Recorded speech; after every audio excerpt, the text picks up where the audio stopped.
Le vamos a dar la palabra ahora al ingeniero Jorge Sauchik.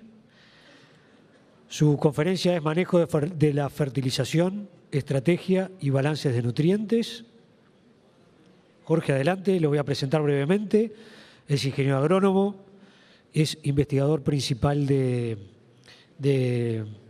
línea, director del programa de cultivos.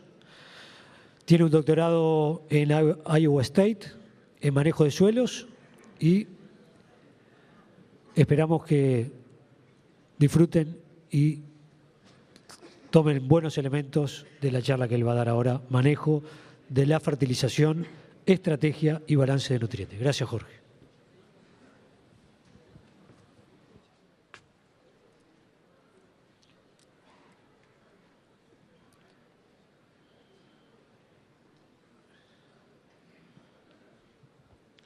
Bueno, buenas tardes a todos.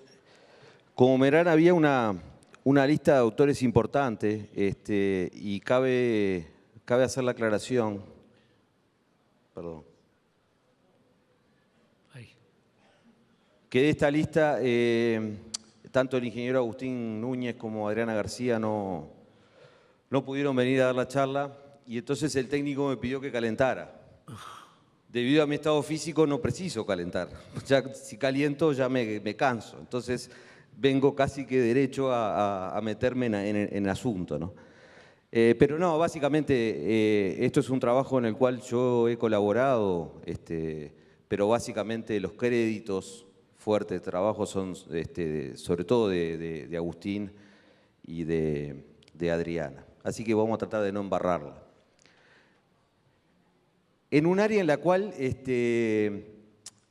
cuando uno dice a veces no hay información de fertilidad en soja en el cultivo en el país, y sí hay esfuerzos y vale la pena destacarlos. Desde los trabajos de Alejandro Morón, año 2000 y poco, 2002, 2003, los trabajos de Martín Bordol y con el relevamiento a nivel país, nutricional de Mónica, más enfocada a lo que es potasio, y Agustín Núñez en lo que es dinámica de potasio, trabajos de Tato,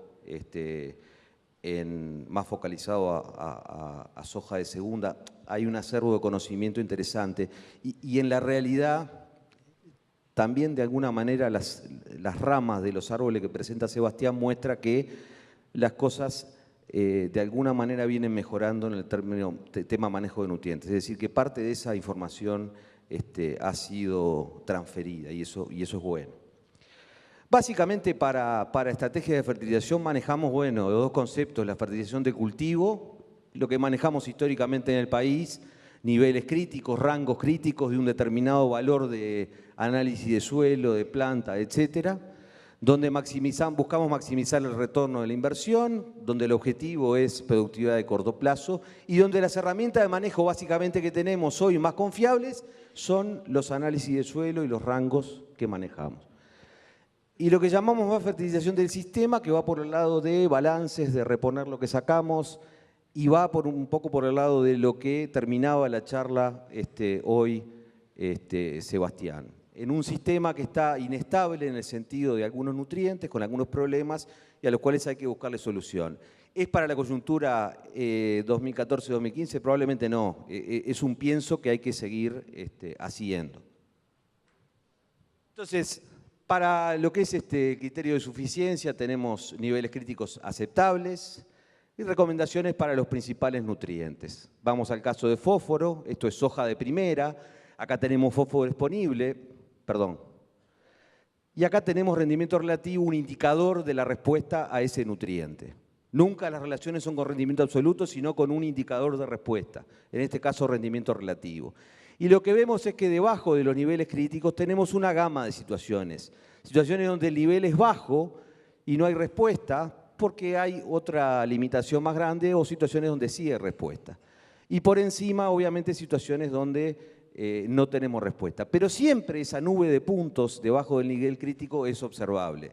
Y esto es una cuestión de probabilidad. Si yo tengo un valor de 8 partes por millón de fósforo, no quiere decir necesariamente que voy a tener respuesta, suponiendo que es un valor promedio de la chacra, etcétera, etcétera. Puede haber otros factores que me pueden estar modificando esa respuesta. ¿Y qué respuestas ha encontrado? Se encontraron, y más o menos alrededor de 6 kilos de grano por kilo de P2O5. Si uno va a los datos de Argentina, ese valor de nivel crítico corre de 12 a 14 partes por millón. Incluso algunos aventuran a hacer un cuadro de doble entrada, donde por un lado entra el valor de fósforo Bray y por el otro lado el rendimiento esperado. Muchas veces no hay una base teórica y de experimentos buena para llegar a un cuadro de ese tipo. Esto es un trabajo de Esteban Hoffman para lo que es soja de segunda, preocupado por el tema de que, bueno, la soja de segunda queda como residual y algo tomará de los nutrientes, etcétera, etcétera, pero en la realidad esto muestra también rendimiento relativo, un indicador de respuesta, fósforo Bray y un nivel crítico aproximado a 16 partes por millón para fósforo de segunda, y esto sería lo que se utiliza hoy para soja de primera. Para 2 años, un año de mayor o menor respuesta, o mayor o menor potencial de rendimiento. Quiere decir que en fósforo, más o menos, si uno ve en la región, estamos acordes a lo que son los niveles críticos y las respuestas esperadas por kilo de P2O5. Nos vamos a potasio, Barbazán y otros. Uno de los primeros que empezó a detectar deficiencias fue Carlos Bautes, a quien obviamente hay que hacerle un gran reconocimiento.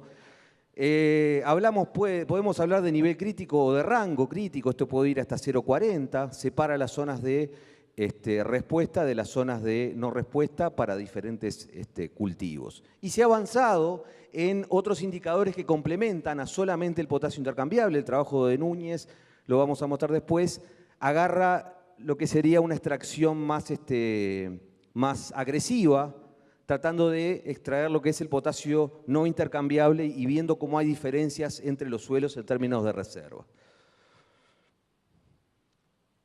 ¿Cuáles son los principales factores que afectan la disponibilidad? Nutrientes poco móviles, se mueven por difusión, temperatura y humedad del suelo, compactación, o sea, ambientes compactados pueden afectar por menor exploración radicular y justamente, bueno, en casos de segunda, inmovilización en rastrojos.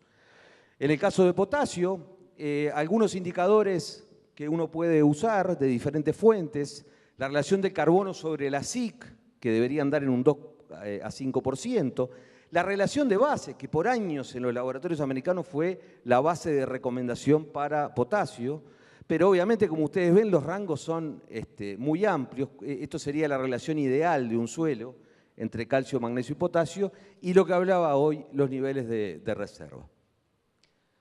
En el caso de azufre, este es un trabajo que hicimos con Adriana García, no son muchos tipos de suelo, pero básicamente la relación no es mala con sulfato en términos de respuesta, pero uno ve después situaciones en las cuales primero, es difícil encontrar valores de sulfato mayores de 10, es bastante complicado, y encuentras situaciones de bajo concentración de sulfato, de azufre como sulfato, y no tiene respuesta. La mayor probabilidad, suelos de menos de 10 partes por millón, lo que sabemos, suelos con pobre fertilidad natural, bajos en materia orgánica, condiciones favorables a la inmovilización, por nombrar algunos aspectos. ¿Cuánto la dosis recomendada y cuáles son las eficiencias, las respuestas esperadas para diferentes trabajos?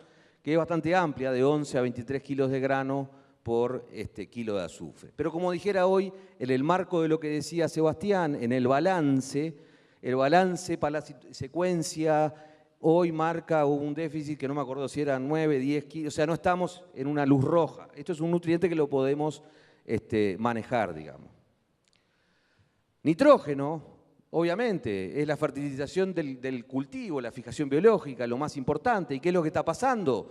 Que hace unos años los sistemas que venían con una rotación, o sea, que tenían memoria de pasturas, tomaban del suelo una parte importante y fijaban menos. Potenciales de mineralización más altos. Los potenciales de mineralización han caído drásticamente y entonces uno tiene que depender mucho más de la fijación de nitrógeno para nutrir al cultivo y lograr altos rendimientos. Y obviamente que tiene una alta extracción. Esto es un trabajo de Martín y de Mónica Barbazán, donde básicamente discrimina 3 poblaciones usando más criterios nutricionales, estos rendimientos de grano. Y estos son 3 grupos, el grupo de rendimientos altos, suelos pH 6, donde uno diría, bueno, es un suelo bastante pH interesante, materia orgánica 4,1, se pusieron de acuerdo con Sebastián para que más o menos el árbol de Sebastián diera igual. Pero habla de un ambiente bueno, de buena fertilidad, valores de potasio no limitantes, buen balance de bases, etc. Una población intermedia, ya con pH 5,8, obviamente baja la calidad del suelo, y una población de menores rendimientos que, bueno, potasios por niveles debajo del nivel del crítico, ya pH que empiezan a ser más preocupantes, etc. La pregunta es, ¿queda margen para crecer? O sea, a la tecnología del productor, con todas estas correcciones y toda la información que se ha vertido en estos años, ¿queda más por crecer en términos de nutrientes? Sabiendo que de repente hay otras variables que están pesando más, por ejemplo, el ambiente. Estos son experimentos, lo que voy a mostrar es una síntesis de experimentos exploratorios de macro y micronutrientes, donde el objetivo era identificar aquellas situaciones donde la nutrición estaba siendo un factor limitante y estimar la contribución de cada nutriente. Lo que les voy a mostrar son datos de 17 sitios, básicamente primera, les voy a mostrar 14 sitios de primera, sobre diversas unidades de suelo, Cañada Nieto, Rizos, Fraiventos, Bequeló, Cuchilla de Corralito, Esilda Poli de las Brujas, y 2 sitios en el este, Vergara y Rincón de Ramírez. ¿Qué elegimos acá? Y bueno, básicamente sacando los suelos del este son ambientes, uno podría decir entre A y B, o sea, ambientes en general bastante buenos, digamos. ¿Cuáles fueron los tratamientos? El manejo del productor, que es el testigo, la productora aplicaba antes de la siembra, etcétera, etcétera. Nosotros, encima de eso, aplicábamos tratamientos, un diseño de omisión de nutrientes. Esto es PKS, PK, PS, KS y un tratamiento con nitrógeno. Entonces, con este tratamiento miramos el efecto de azufre, con este tratamiento miramos, por ejemplo, el efecto de fósforo. ¿Está? Las dosis que se aplicaron eran dosis únicas que se aplicaban, 50 kilos de P2O5, 94 kilos de K2O, 19 kilos de azufre. Y en nitrógeno se siguieron 2 estrategias diferentes. Primer año, en realidad, esta estrategia lo que hizo fue inhibir la fijación. La aplicación temprana de una cantidad importante de nitrógeno en B1 o B2, obviamente es deleteria para el cultivo. Y en el 2013... básicamente lo que se hizo es una aplicación en R2 y en R3, pensando en aquellas situaciones en las cuales teníamos alto potencial y la fijación no daba para concretar ese potencial. Como decíamos, los 17 sitios, esto es simplemente una caracterización general, los valores de carbono orgánico variables, suelos bastante degradados a suelos con muy alto contenido de carbono, pH variable, fósforo con valores, algunos valores por debajo de los críticos, azufre variabilidad y potasio intercambiable con algunos valores bajos. Debe notarse que de los sitios del litoral todos estaban con valores de potasio intercambiables mayores a los niveles críticos que se manejan. Y eso no es una casualidad. Nosotros buscamos de un universo de chacras y encontramos obviamente que mucha gente venía aplicando los últimos 2 o 3 años cloruro de potasio u otras formas, es decir, el manejo del potasio viene evolucionando. Les voy a mostrar algunos sitios, esto es el rojo, el sitio 2, miren esto, PKS versus KS, ¿qué teníamos? 6 partes por millón de fósforo Bray en el suelo, una vez que había corregido el productor, agregamos arriba de eso y obviamente tuvimos una respuesta. No es ninguna novedad, es medio de perogrullo. Un efecto positivo de 5%. Nos vamos a otro sitio que comparamos ahora, PKS contra KS, 10 partes por millón de fósforo Bray, estamos en la parte baja del rango crítico, un efecto positivo de 7% de aumento. Es decir, productor había aplicado, estos productores habían aplicado súper simple, pensaron que habían corregido y le faltó un poco más. ¿Es grave? No, digo, en general el productor había corregido, quizás lo que había hecho era aplicar una dosis baja para lograr la corrección esa. Y después había obviamente sitios sin respuesta. Vamos a 2013. Y vamos acá, efecto positivo en 3 de los sitios. Sitio 1, ¿qué tiene de características? pH, fósforo Bray 12, potasio 0,36, azufre 7,1. ¿Cuál fue el tratamiento que respondió? El PK. Y si mira los valores, bueno, es hasta razonable. O sea, en potasio podríamos encontrar una respuesta y en fósforo Bray, considerando que el potencial de la chacra es bueno, es esperable una respuesta de este tipo, un 11% de respuesta. Sitio 2, básicamente lo que tiene fósforo Bray bajo y azufre bajo, en realidad lo que hubo acá fue un incremento del 18%, no se distinguió entre tratamientos, o sea, no hubo un efecto claro solo de fósforo, solo de azufre, solo de potasio. Lo que hicimos fue aumentar la fertilidad del sitio por sobre lo que había hecho el productor. ¿Qué significa eso? Probablemente lo que tenemos ahí es un crecimiento temprano, absorción mayor temprana de nutrientes y eso después se tradujo en rendimiento. En la mayoría de los casos, cuando pasa eso, muchas veces eso no se traduce en rendimiento. Entonces, esto es una respuesta a una combinación de nutrientes, ¿tá? Pero no al nutriente individual en particular. Finalmente donde teníamos básicamente lo más limitante era potasio, 0,18, fósforo también, y el tratamiento PKS, es decir, por sobre el productor había sacado 2.997 kilos, tuvo una respuesta más que interesante cuando corregíamos esto. ¿Hay sorpresas en los sitios de respuesta? No, es decir, los críticos vienen funcionando adecuadamente bien. También tuvimos sitios sin respuesta, y dentro de esos sitios sin respuesta, ¿qué rango tuvimos? Eran sitios también degradados o muy bien en términos de carbono, con variación de pH, con variación de fósforo, sitios donde uno podría esperar respuesta, potasio en general bastante bien, y sitios de potenciales de rendimiento diferentes. Sin embargo, en ninguno de estos sitios no hubo respuesta. Entramos a buscar explicaciones. Primer sitio. Acá cerca, esto es Rizo.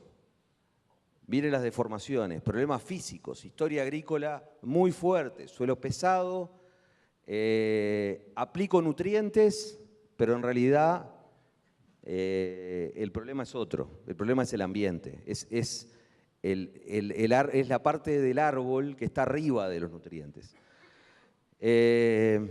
Por tanto, sin efecto de la fertilización. Y esto es otras fotos de ese sitio que muestran estos problemas. Que estos problemas son problemas del sistema. Otro sitio en los cuales presumimos también que hay restricciones físicas, con un techo de potencial más bajo, 2.500 kilos, sin efecto. Uno mira los valores y diría, bueno, tendría que haber una respuesta a fósforo.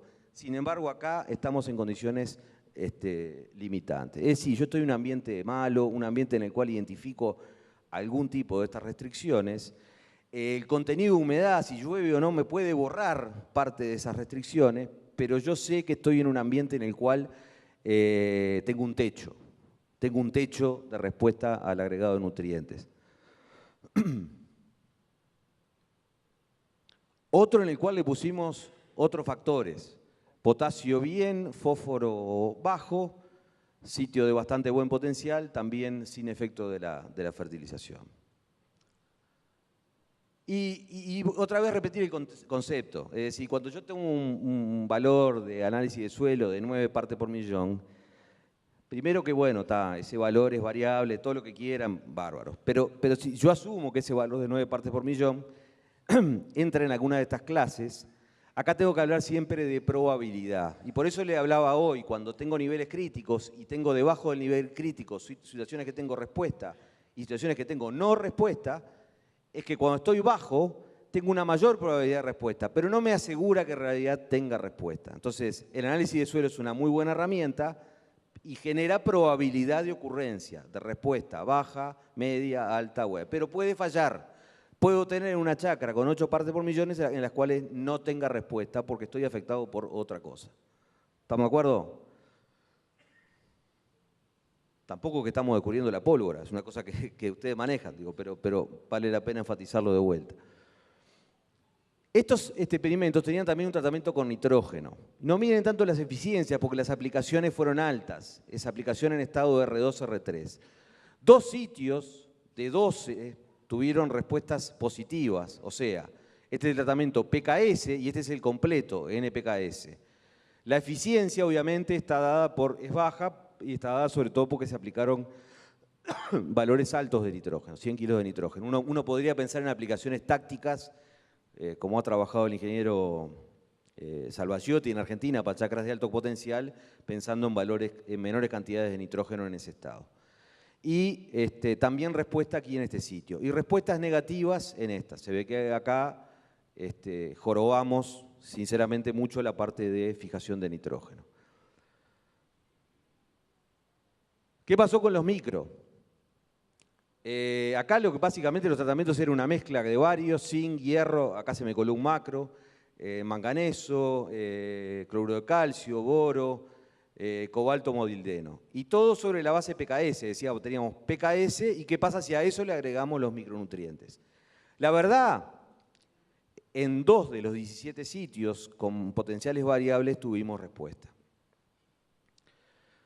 Y recordemos un poco qué hace cambiar, además del valor en el suelo, que tiene obviamente, no tiene valores críticos tan robustos como tienen los macro, qué hace cambiar la disponibilidad. Y bueno, si ven el azul, en la medida que aumentamos el pH, baja la disponibilidad de los micro como hierro, manganeso, zinc, y es donde uno puede en general esperar respuestas en nuestras condiciones.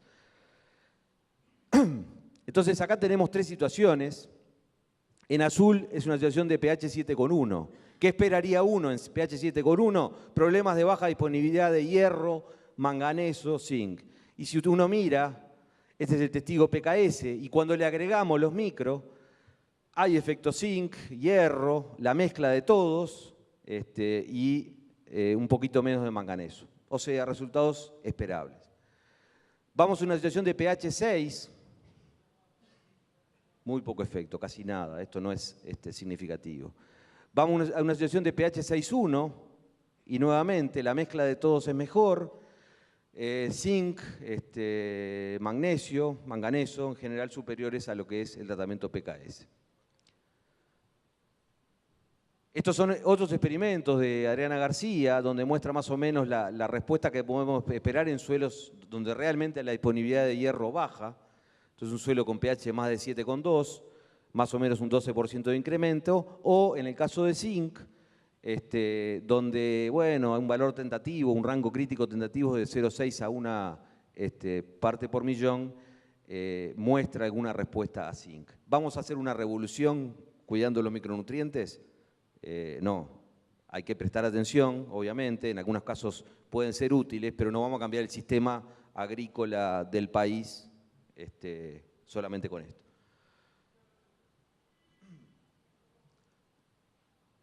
La soja en el sistema, ¿qué queremos presentar acá? De estos mismos resultados se tomaron muestras de grano de los diferentes tratamientos para tener una idea real de extracción, de remoción y ver un poco los balances de nutrientes. ¿Qué pasó con la fijación biológica? Porque en estos sitios, algunos de ellos, se hicieron estimaciones de fijación por parte de la colega Elena Bellot, otras limitantes que tenemos y estrategias de mejora. Esto es extracción de fósforo real, medida. Esto es rendimiento y esto es extracción total. Vemos que la extracción en términos totales no es muy alta. Estamos hablando de 4 kilos de P por tonelada de grano, con un rango que es interesante. Si uno mira, separan los 2.900, 3.000 kilos, tiene una variación importante. La literatura refiere a que fósforo es un nutriente que en el grano, en soja, tiene consumo de lujo. Esto es, yo puedo aplicar, no obtener respuesta en rendimiento, pero la concentración en el grano sigue creciendo. Eso es útil porque si yo estoy haciendo reposición y hago mi cálculo en base a eso, tengo que tener cuidado, porque capaz que estoy reponiendo más de lo que realmente necesito. No sé si se entiende el concepto. Algunos nutrientes no tienen ese comportamiento y algunos nutrientes se comportan diferentes según el cultivo. Pero básicamente, en fósforo, en los sistemas agrícolas hoy estamos con un leve balance positivo, no es un grave problema. En el potasio, mucho más apretado, 15 kilos de K por tonelada de grano, 12 a 19 el intervalo según los datos. No se aleja mucho de las estimaciones que tienen las tablas del INMI que muchos de ustedes utilizan. Pero acá estamos hablando de extracciones mucho más importantes que en el caso de fósforo. Y bueno, dado esto, ¿qué margen tenemos en potasio, sobre todo cuando estamos en situaciones coyunturales más complicadas? Esto es un trabajo de Agustín Núñez y Alejandro Morón, pero básicamente es parte de la maestría de Agustín, donde lo que hace es toma diferentes suelos y le mide en azul, potasio intercambiable, lo que uno mide en cualquier muestra que manda al laboratorio, y en rojo, el potasio no intercambiable por otros métodos un poco más complicados, pero que miden de alguna manera el nivel de reserva que tiene ese suelo. Entonces, cuando acá ordena estos suelos, los que tienen bajo nivel de reservas, para hacerlo simple, son los que tienen menos porcentaje de arcilla. ¿Está? Explicable. Yo estoy en un suelo arenoso, mi capacidad de rellenar esa fase intercambiable de no intercambiable es mucho más difícil. Cuando pasa a un suelo más arcilloso, cambia según el tipo de arcilla que tengo. Estos dos que tienen de característica con respecto a este, básicamente que tienen hillita, ¿está? Que es digamos, el tipo de arcilla dominante en este tipo. Y esto es útil, esto es manejar un poco las reservas de potasio en el suelo, en situaciones en las cuales coyunturalmente muchas veces tengo que dejar que estas trabajen un poco más. Agustín hizo un experimento,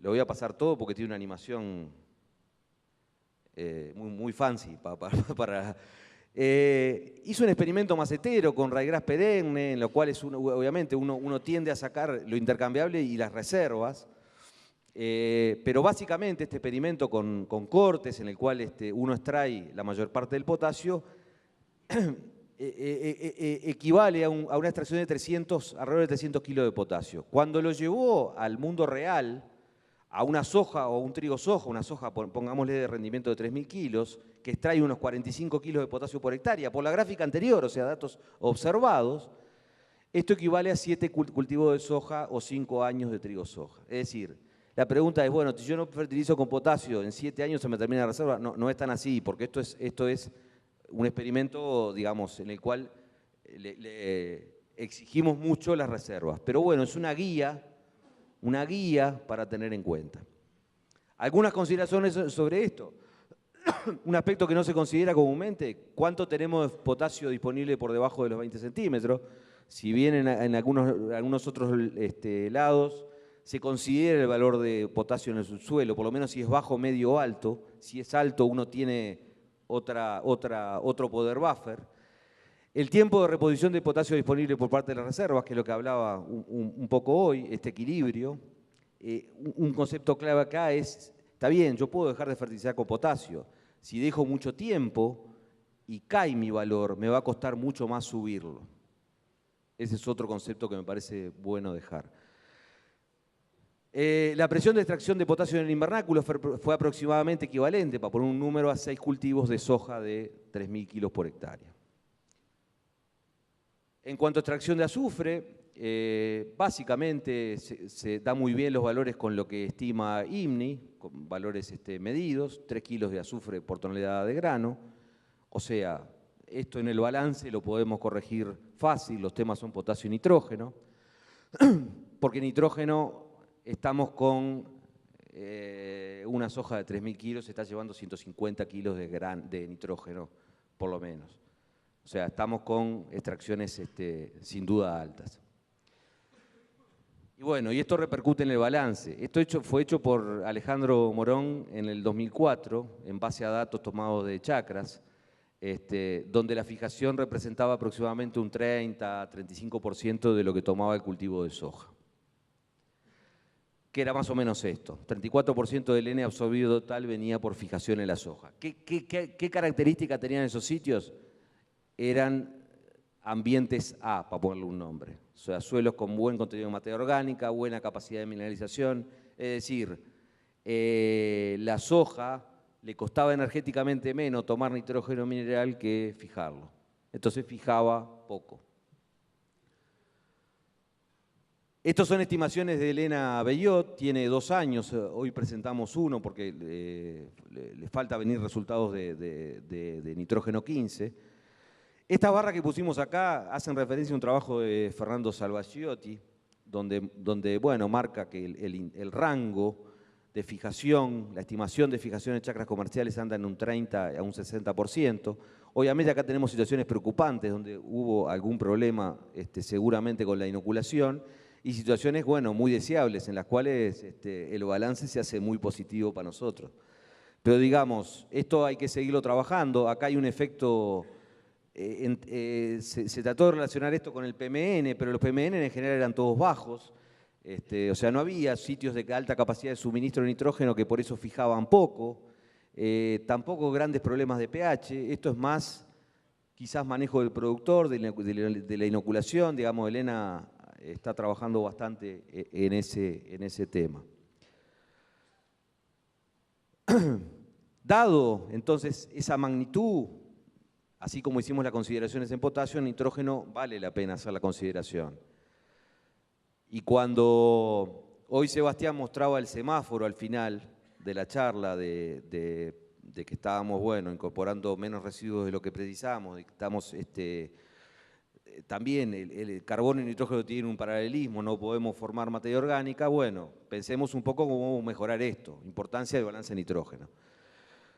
Para mantener la materia orgánica tiene que entrar carbono al suelo, tienen que entrar residuos, parte aérea, raíz, las raíces son muy importantes, pero también requiere de entradas de nitrógeno. Es decir, para ser muy simple, yo puedo tener una avena de 7.000 kilos de producción con una alta relación carbono-nitrógeno, pocas raíces, y muy probablemente, si eso no tiene un contenido rico en nitrógeno, mucho se me vaya como CO2. O sea, lo que estoy haciendo es acumulando residuo al santo botón. ¿Tá? El balance positivo de nitrógeno puede requerir, obviamente, usar, si tengo un signo negativo, es usar más nitrógeno, orgánico o inorgánico, o usarlo mejor. ¿Cuáles son las opciones? Mejorar el balance de la soja. Básicamente es, bueno, ver si la fijación funciona bien. Aparentemente las cepas que hoy se están utilizando son muy eficientes. Si hay algún tema para corregir es en aspectos de inoculación, etcétera. Minimizar pérdidas de nitrógeno, más nitrógeno en otro momento. Primera opción, mejorar el balance. Recordar que la fijación es la fertilización del cultivo, maximizar la fijación, maximizar los rendimientos y mejorar los balances. Es esencialmente un proceso biológico, pero hoy tiene una dispersión que es bastante interesante. Falta completar la zafra de este año para ver bueno, en qué rango finalmente estamos. Pero hay un porcentaje de chacras altas que está fijando la soja entre el 30 al 60% del nitrógeno. Importante los nódulos en la corona, la correlación obviamente entre parte aérea y el peso seco de los nódulos, son conceptos básicos. Condiciones desfavorables, lo que pasó este año en el este, cuando había respuesta a nitrógeno, en algunas condiciones donde la fijación simplemente no funcionó, pero básicamente, quizás acá un poco el mensaje de Elena es ver si la fijación está funcionando bien, si los nódulos, dónde están ubicados, etcétera, etcétera. Segunda opción, más nitrógeno en otro momento de la rotación para cambiar ese balance. Este relevamiento que lo hizo Adriana García, 2008, 2007, usábamos dosis de nitrógeno todavía muy bajas. Cuando uno mira la base de Fucrea, lo que mencionaba hoy un poco Sebastián, y bueno, nos ubicamos acá entre 90 y 100 kilos, se verifica un aumento del uso del nitrógeno, ¿tá? Por necesidad, porque el sistema pide más para lograr quizás los mismos rendimientos.